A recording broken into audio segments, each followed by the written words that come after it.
Anong mga batas ang kailangan ng taong bayan? Anong mga proyekto ang nakapila para sa distritong kanilang nasasakupan? Ang mga kasagutan sa inyo sa House Represent dito sa Target on Air. At ngayong hapon mga kaibigan, ating makakapanayan po natin ang Long District, representative po ng Occidental Mindoro. At noong isang araw po tayo, marami nakakuwang info dyan sa Occidental Mindoro at gusto po mapakinggan ang kanilang congressman. Ito, nasa kabilang linya ng ating komunikasyon at magandang hapon po, Congressman Odi. Kamusta po kayo at ang Occidental Mindoro, Congressman? Magandang hapon, Karex, at magandang hapon sa ating mga taga-subaybay at magandang hapon sa buong Occidental Mindoro. At maraming salamat sa yung tawag at binigay mong pagkakataon na marinig ang ating boses ng ating mga kababayan at ng buong Pilipinas. No? Kong, at kamusta na po ang usapin sa issue po ng kuryente sa inyong lugar? Dito muna tayo sa paksa na to. Alam mo, yung usapin ng kuryente ay natapos rin natin. Ano? Alam mo naman, nasubaybayan mo yan. At, tama po. Alam mo, nasubaybayan mo yan nung ating, alam mo ito yung unang term ko as congressman. No? So, yan ay napakatagal ng problema. Mahigit na 30 taong, tatlong mahigit na dekada na problema ng ating lalawigan. At ngayon ay awa ng Diyos sa pagtutulong-tulong din ng lahat ng tayo sa local government, ang ating mga kasama, ang mga local leaders sa pagtutulungan natin na resolve na po ang matagal na problema sa kuryente. Sa ngayon ay from brownout capital of the Philippines. Kung tinagurian tayo noon na brownout capital tama of the po, Philippines. Kumbaga, so ngayon ay patay-sindi. Patay-sindi. Ngayon ay we are one of the self-sustaining province ng pagdating sa kuryente. At alam mo, sa totoo lang ay tayo ang isa siguro sa may pinakabababang presyo ng kuryente doon sa buong Pilipinas ngayon. Opo, at kung maiba naman tayo at kwento nga po ninyo sa amin, may mga hakbang po kayong ginagawa para masikatuparan po yung groundbreaking ceremony, yung bagong academic building dyan sa PUP Sablayan Campus po, Kong? Oh yeah, yan. Nakapagpapondo rin tayo ng may almost 100 million para doon sa growing students, yung college students, growing population ng PUP Sablayan, no? At ngayon ay na-groundbreak na at nasagaan naman yan, ano? So ginagawa na rin 'yon, no? Ginagawa na rin 'yon. Apo, at nasa 100 million yata ang pondo. 100 million tugon natin yan doon sa sa lumalaking populasyon. Alam mo, ang Occidental Mindoro malayo sa Maynila. So with this, alam niyo natin ang PUP sa maganda rin ang reputasyon as university, no? Napakagaling, ano? Ay ngayon, sabi nga nila, mga scholar ng bayan ang taga-PUP, di ba? So ngayon ay ito ay tugon natin at maraming ating mga kababayan ang lumalayo para mag-aral. No? So ngayon ay dahil sa mga ganyang pagkakataon ay ang ating mga kababayan hindi naluluwas para mag-aral pa sa Maynila na napaka-expensive din, ano? At Kong Odi, at kapag napunta kami sa Occidental Mindoro, parang sikat po kayo kung tinatawag po dun sa guarantee letter at mabilis raw po ang tulong nyo na ibinibigay, particular po dun sa yung mga pamilyang lumalapit sa inyo tungkol po dun sa guarantee letter. Kumbaga napakalaki ng pondo na ibinababa nyo sa inyong constituent, Congressman.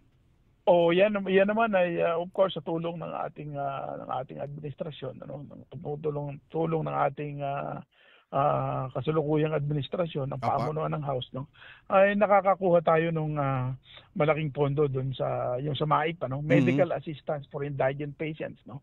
At alam mo talagang ang Occidental Mindoro sa ngayon ay sabi katulad nga rin ng kuryente, no. Napakatagal na pag-iwanan. Alam mo, wala kami mga level 2 hospital, no. Puro halos lahat ng aming hospital ay mga level 1. So ibig sabihin ng level 1, walang hindi kayang gumamot ng mga pauna yung mga may critical illness, mga, di ba? Halimbawa, katulad ng mga operahan, yung mga ganon. So, talagang iniluluwas pa ng Maynila at kaya yan ang pinakiusap natin na magkaroon tayo ng additional pondo para matugunan naman yung mga pangangailangan ng ating mga mahihirap na kababayan. Kasi alam mo, ang ating mga kababayan karamihan mga magsasaka, mga isda, no? Pagka siyempre kung walang guarantee letter, walang tulong mula sa national government ng mga ganyan, yung MAIP, ay karamihan nagbibenta ng lupa, nagbibenta ng kalabaw, nagbibenta ng mga iba-ibang mga kagamitan nila para makapagpagamot, ano. So with this ay napakalaking tulong ng nagagawa natin tungkol yan pagdating doon sa MAIP. Apo, at siyempre hindi lang po sa kuryente, edukasyon at healthcare ang inyong kumbaga pinatututukan. Isa na rin po doon sa nabalitaan po namin na kayo po tutol doon sa importasyon po ng sibuyas. Pwedeng kayo na po mismo magkwento, Congressman? Oo, siyempre, alam mo, medyo tumututol tayo dyan sa importasyon ng sibuyas sapagkat alam mo ang ating mga magsasaka. We are one of the onion capital of the Philippines, no? Alam mo, napakalaki ng inaanin nating mga sibuyas at siyempre kung may mga importasyon ay yung presyo ng sibuyas ay bumabagsak, kawawa yung ating mga farmers. Di ba? Oo, so yan ay siyempre para sa kabutihan ng ating mga farmers sa Occidental Mindoro ay nakikiusap tayo na hindi na totally naman na bawalan but bawasan yung importasyon. Siyempre, alam mo, may impact din yung consumer. Siyempre, kung wala namang kung konti ang harvest, tumataas yung presyo din masyadong tumataas. So, apektado naman din yung ating mga consumers. No? So, yung gano'n, mabalanse lang na maganda. Na pag tag-ani, ay huwag naman mag-import. Ngayon, kung hindi naman tag-ani at kulang ang supply, ay pwede naman, di ba? At Kong, balitaan nyo nga kami at kamusta na yung farm to market road at nung huling mapunta kami dyan ay napakabilis na yung ekonomiya sa Occidental Mindoro. Marami tayong mga farm to market roads na ginawa ngayon dito, no? Yung marami tayong mga road opening at ang pinakamaganda na siguro isa sa baka nababalita mo rin ay yung ating solar street lights, no? Yung meron tayong 83 kilometers na solar street lights na ginawa ngayon sa buong National Highway at ngayon ay dinudugtong ngayon. So itong for 2025 ay madudugtungan pa yan ng another mga 70 kilometers, no? So Karex, hindi ka namamasyal. Pag namasyal ka rito, baka magulat ka dahil alam mo, maliwanag yung ating mga national highway dahil dun sa mga solar lights at street lights na sa tulong po ng DPWH, sa tulong ng ating mahal Speaker, Ms. Speaker Martin, at sa lahat po ng nakapakuha tayo ng pondo para mapupunduhan yung ating mga madidilim na kalsada dahil 'di ba natatanda mo mahal nga ang kuryente, so kailangan natin makakuha tayo ng ibang renewable energy na pwedeng magpaliwanag ng ating mga kalsada. Kumbaga kung ngayon ay maliwanag na maliwanag. Kumbaga kung doon sa unang termino niyo, yan na naging advokasya nyo, natapusin yung kadiliman dyan sa Occidental Mindoro. Yes. Dahil nung huling bumisita ako dyan, nag-ikot ako dyan sa Mamburao, naging problema nila nung araw, yung mga isa palengke, yung kanilang mga paninda sa rep, nasisira. Ngayon, medyo okay na at maayos na estado nila. Nasisira mga appliances. Actually, yung dependable capacity namin ngayon, kasi off-grid nga tayo, di ba? Hindi tayo naka-on-grid, hindi tayo nakasama sa grid, no? Off-grid tayo, ibig sabihin, nasa probinsya tayo, walang ang kuryente natin yung pinoproduce dito sa ating isla, no? So mas mahal ang ating production cost, no? Ngayon dahil sa ganyan ay awa naman ng Diyos, yung ating dependable capacity na ngayon na pinoproduce natin dito ay sobra-sobra pa para sa pangangailangan ng buong probinsya. Actually, nag-export pa nga kami doon sa aming karating na lalawigan, yung Oriental Mindoro sa ngayon. At Kong, kamusta dahil malapit na itong midterm election, kamusta yung preparasyon natin? Ay, ayos naman. Normal na preparasyon kasi alam mo naman pagka sabi ko nga doon sa ibang mga kausap ko alam mo pag incumbent ka at nagtatrabaho ka ay siyempre panay parang natural na yung eleksyon, no? Tama po. Yung kasi umiikot ka talaga every day, every other day, every day nakikisalamuha ka sa iyong mga kababayan, umiikot ka sa mga barangay, pupunta ka sa mga mayors, pupunta ka sa mga so parang sa normal thing, no? At ganyan lang talaga no. Apo, at napakalaking bagay nung unang takbo nyo bilang congressman at lahat ng mga ipinangako nyo, kumbaga tinupad nyo. Kaya itong pangalawang laban nyo, may mga nakakausap ako dyan, mukhang napakaluwag na. Ay, salamat naman. Sana nga. Sana nga kasamang Rex. At, alam mo, ang tao ngayon ay iba na, hindi na katulad nung dati. No? Alam mo, although may mga fake news, no? Marami ring fake news. Pero ngayon mas madaling payag mo yung ano ba yung ginagawa mo because of the social media. Maraming pamamaraan ngayon ng pagpapahayag ng iyong ginagawa, ng iyong saloobin, no? At ako'y may natutuwa dahil sabi nga ng mga tao, marami rin namang, alam mo, kahit saan ako sumakay. Sumakay ako ng barko, sumakay ako ng aeroplano, sumakay ako munta ako ng mga public places. Ayan, dami nagpapasalamat. At kung tawagin nga ako doon sa Mindoro ngayon, dito sa Mindoro, ang tawag sa akin, hindi Tariela. Tarielaw. Tarielaw. Ay, kumbaga, napakagang kasi ng loob nyo, kada makakausap nyo, yun yung mga community. At kung kayo muling maharang Tarielaw bilang... na daw, Kare. Tarielaw daw. Hindi Tariela. Tarielaw. Dahil nakapagpailaw daw at nawala yung nabalot yung dating balot sa kadiliman ng Occidental Mindoro ay yan ay yung mga naririnig kong komento. Apo, kumbaga sila na nagbago ng apelyido nyo, Tarielaw.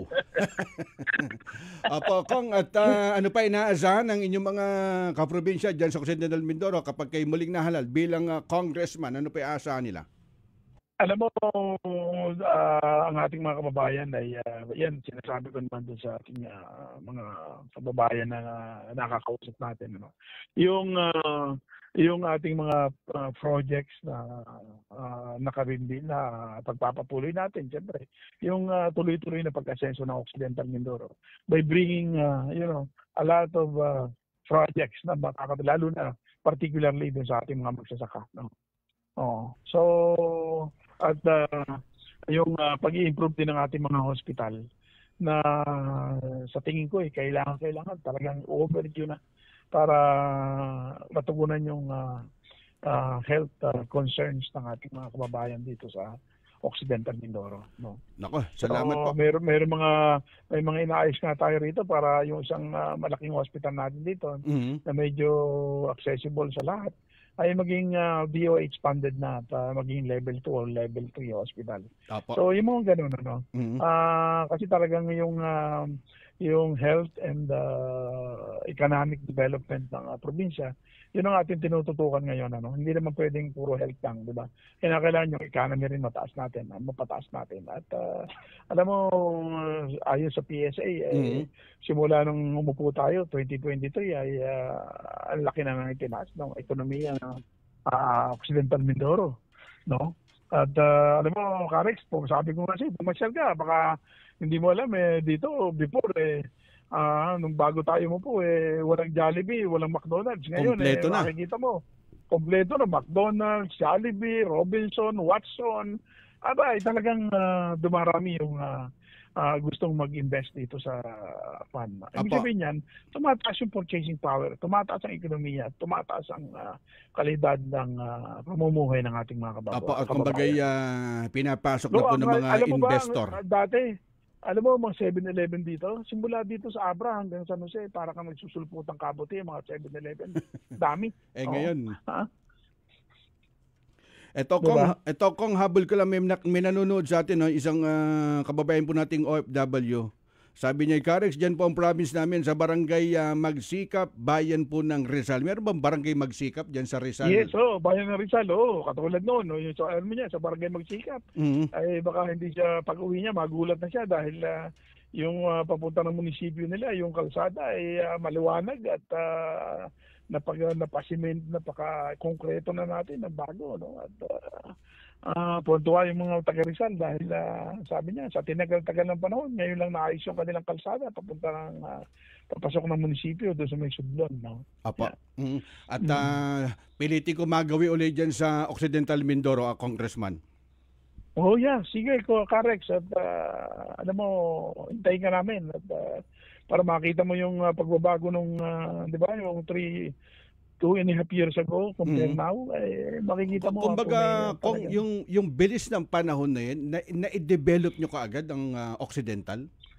Ay, of course, sa pagtutulungan namin, alam mo kami, si Governor Ed Cadiano, si Vice Governor tayo na Pico Payag, alam mo, iba talaga yung nagkakaisa kayong liderato. No? Apa. Alam mo, kung nag-aawa yan, mas mahirap, mas matagal ang development. Pero kami dito sa Occidental Mindoro ay talagang nagkakaisa para sa kaunlaran. Talaga namang napakatalang